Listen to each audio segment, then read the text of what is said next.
प्रसंग से ये बात सीखिए कि निर्णय वो लीजिए जिसमें आपको ऐसा लगता हो कि ठाकुर जी तो प्रसन्न होंगे ना। एक बार को पत्नी को थोड़ा पीछे रखो, बच्चों को पीछे रखो, अपने आप को भी पीछे रखो, ठाकुर जी को प्रधान रखो। मेरे निर्णय से कहीं ठाकुर जी नाराज तो नहीं होंगे, फिर वह निर्णय लीजिए।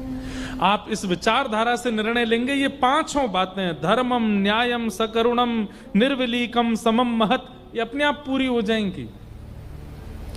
और द्रौपदी से जितने प्रसन्न हुए हैं ठाकुर जी, उतने शायद किसी से प्रसन्न नहीं हुए इस पक्ष में।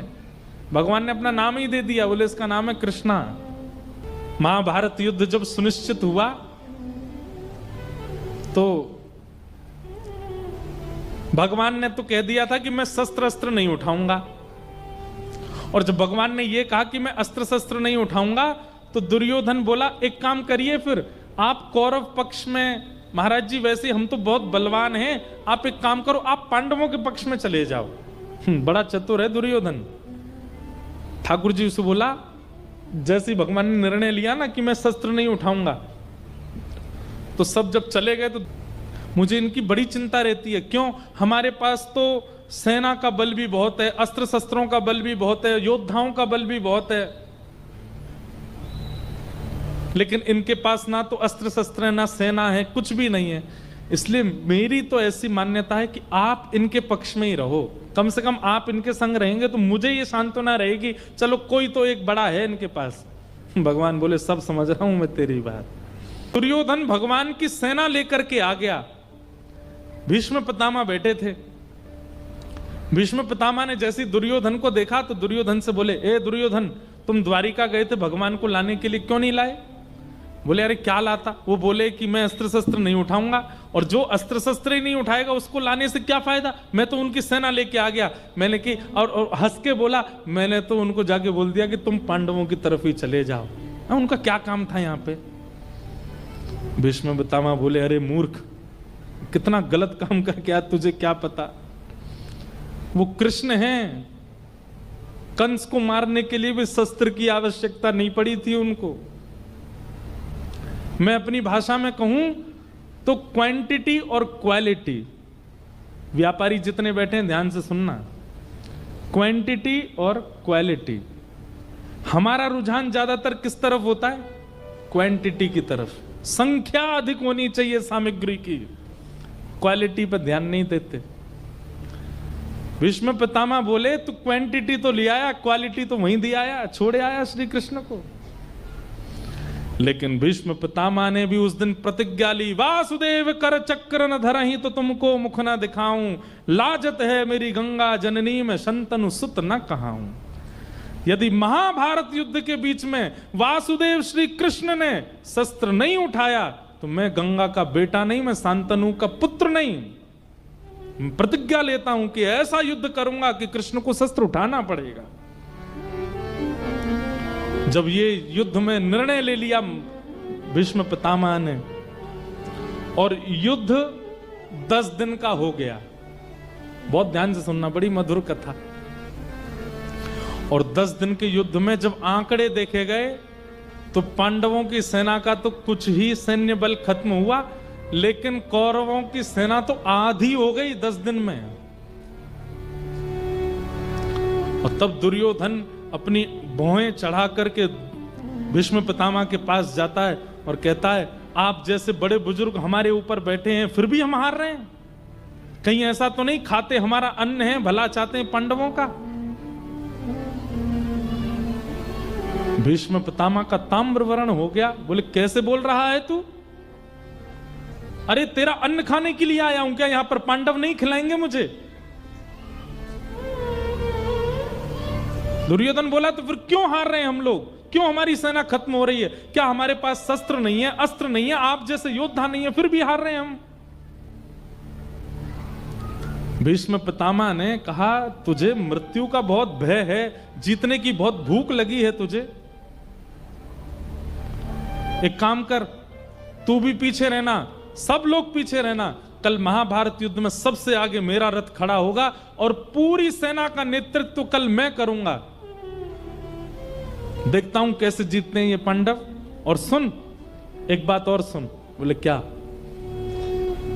आज अर्धरात्रि में मैं जब संध्या कर रहा हूंगा तब अपनी पत्नी भानुमति को भेजना मेरे पास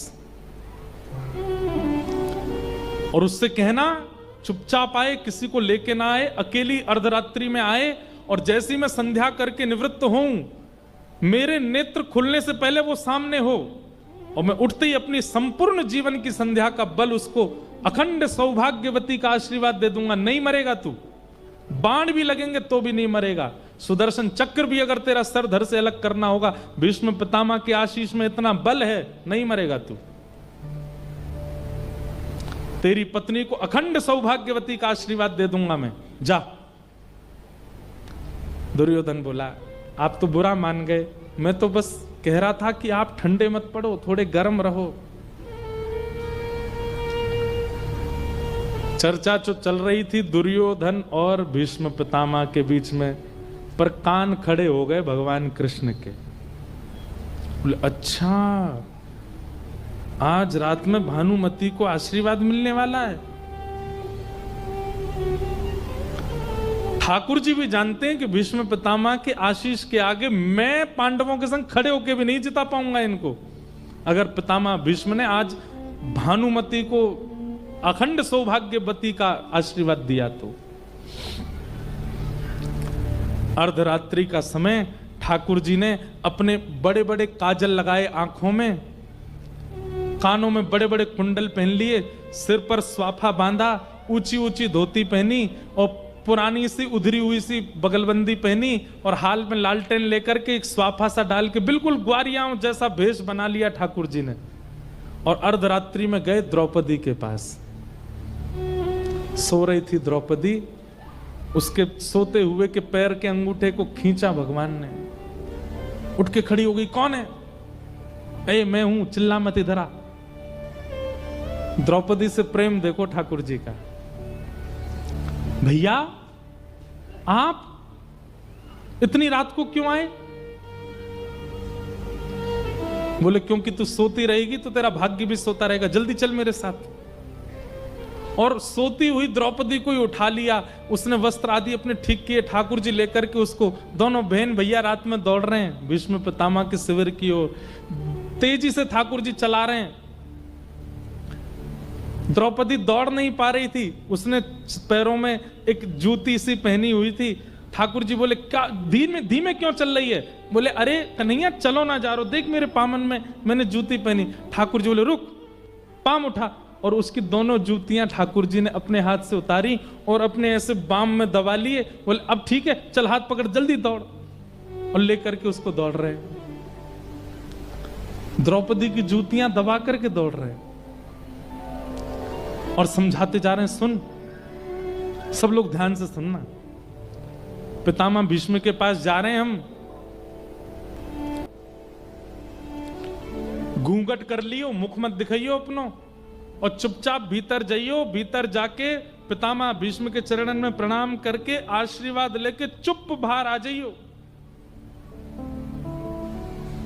बोले दिन में भी तो जा सकते थे आशीर्वाद लेने, रात में क्यों जाना है? बोले सब बातें अभी नहीं बताऊंगा, बाद में बता दूंगा, बस जितना कह रहा हूं उतना करियो। और कहीं वो पूछे कि अकेली आई हो तो बस इतना कह दियो अकेली नहीं आई, हमारी गौशाला का ग्वारिया साथ में आया है, वो मुझे राखी बंधवाता है, मेरा भैया, ऐसा ऐसा करके कुछ कह दियो, नौकर आया हमारा।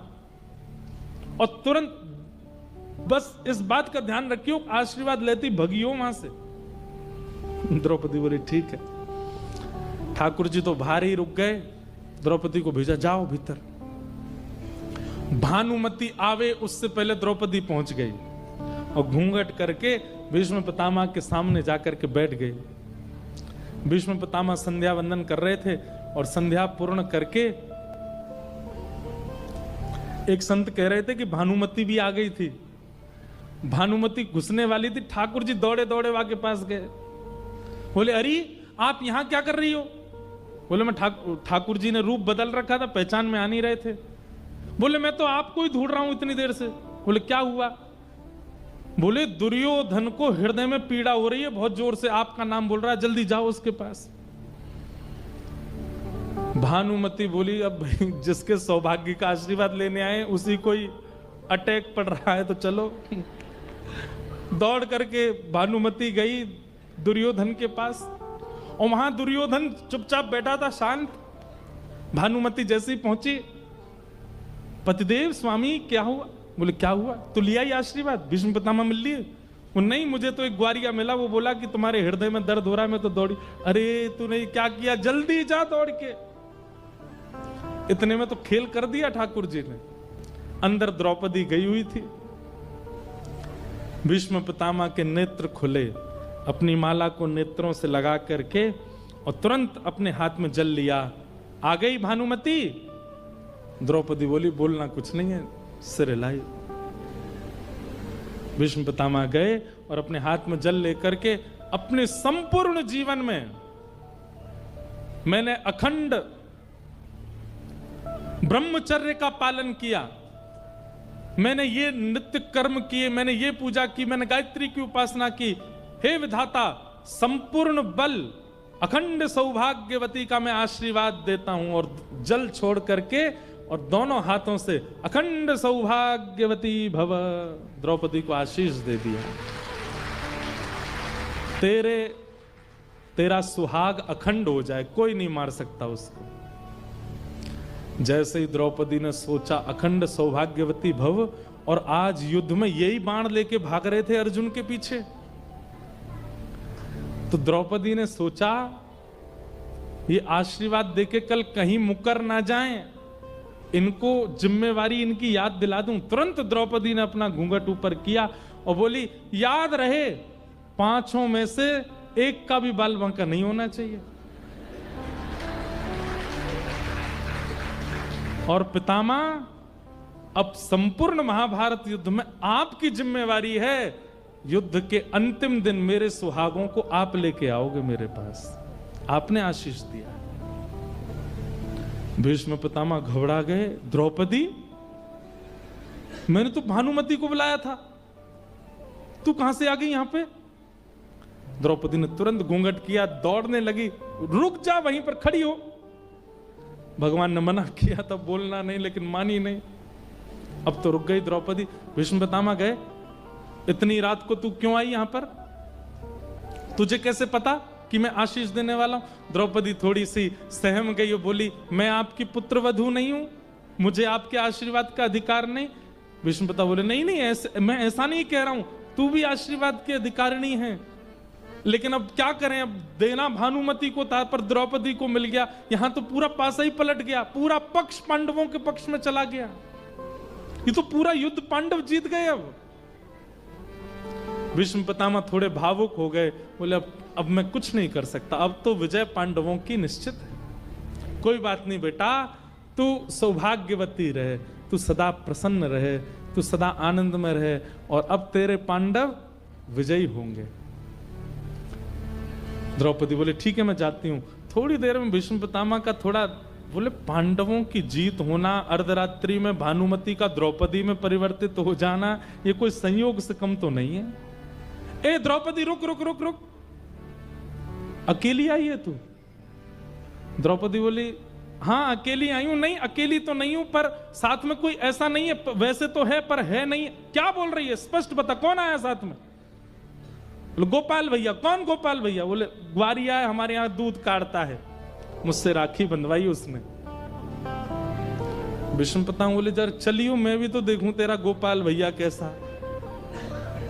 द्रौपदी बोली, आप इतने महान योद्धा छोटे से ग्वारिया से मिलेंगे, अच्छा लगता, आप विराज में। बोले नहीं नहीं, ऐसे योद्धाओं की तो हमको जरूरत है, चल तो सही बाहर। दूर ठाकुर जी पहरेदारी कर रहे थे कि कहीं भानुमति नहीं आ जाए, और यहां चिंता कर रहे थे कि द्रौपदी इतनी देर क्यों लगा रही है। इतने में ही शिविर से बाहर आकर के अर्धरात्रि का समय, और भीष्म पितामह ने शेर की तरह गर्जना करके कहा, कहां है गोपाल भैया? ठाकुर जी ने जैसे ही भीष्म पितामह की आवाज सुनी, दो पटक तो वहीं लगी ठाकुर जी को। बोले सब काम खराब कर आई, बार बार कहा था बोलना नहीं भीतर जाके, और सब खत्म कर आई होगी। ठाकुर जी धीरे धीरे आए, जी हुजूर हम हैं। बोले इधर आओ। ठाकुर जी गए, हुलिया बदल के आए थे, लालटेन थोड़ी तेज करी भीष्म पितामह ने, मुखमंडल थोड़ी पकड़ी ठाकुर जी की, नेक ऊपर करना मुख, नेक आंखें खोल के देखो, ये आंखें क्यों बंद कर रखी हैं तुमने? बोले बंद नहीं, काजल ज्यादा लग गया है। बोले खोलो इसको ढंग से। जैसे ही पगड़ी उतारी, वो घुंघराले केशों का जो यहां चुटीला बनाया था खुल गया, और मोर पिछ जो छुपाया था भीतर वो प्रकट हो गया। ठाकुर जी की मधुर छवि भीष्म पितामह के सामने प्रकट हो गई। आकाश में जो चंद्रमा बादलों में ढका हुआ था स्वयं को रोक नहीं पाया। श्याम सुंदर की ऐसी मधुर झांकी प्रकट हुई और मैं ढका रहा हूं, प्रकाशित हो गया चंद्रमा, और खिलखिल करके हंस गए ठाकुर जी। जैसे कुछ गड़बड़ी करके बालक हंस जाते हैं, ऐसे ठाकुर जी हंस गए। पितामह भीष्म बोले मुझे पता थी तू ही होगा, ये और तो कोई कर नहीं सकता। छलिया कपटी, तेने भानुमति को द्रौपदी में बदल दिया, कौरवों को पांडवों में बदल दिया, सारा रुख ही बदल दिया महाभारत का। ठाकुर जी बोले हम जय जय हैं। कौन है? बोलो वृंदावन बिहारी लाल की जय। ठाकुर जी बोले